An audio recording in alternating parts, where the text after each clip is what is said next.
Look, Charles, if we've had Bello Bodejo, who is the president of the Mieti Allah, association, Cattle Breeders Association, who was charged with terrorism, and he had his terrorism charges quashed recently, why can't we look for a political solution to this? We also have Sunday Igboho, who was having the Yoruba Nation agitations, and I mean, we could see how that issue was taken off. Now, the issue at stake now is why that of Nnamdi Kanu continues to linger.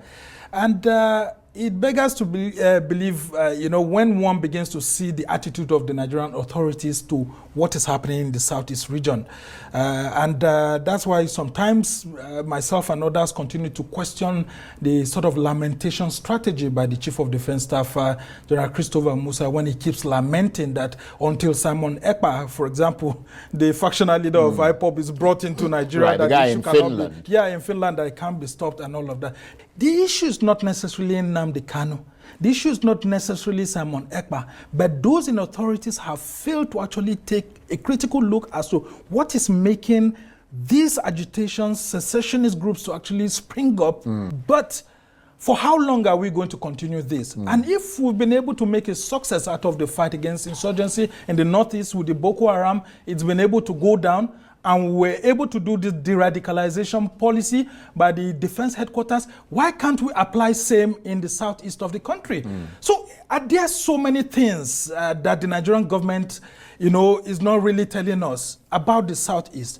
Because people are beginning to ask questions that if separatist leaders in the southwest have been granted bail, they've been left off the hook, and that of the north, they've been left off the hook. What is happening? Well, they're not actually left off the hook. Yeah, but they said that they had undergone lots of, trials in the courts and all of that. Some of the leaders got killed, especially in the Northeast. But we are saying that for this, there seems to be some sort of delay on this Nnamdi Kanu's issue. And while we are saying that the law should take its course if it's actually wrong, but nonetheless, there seems to be a delay over this particular issue.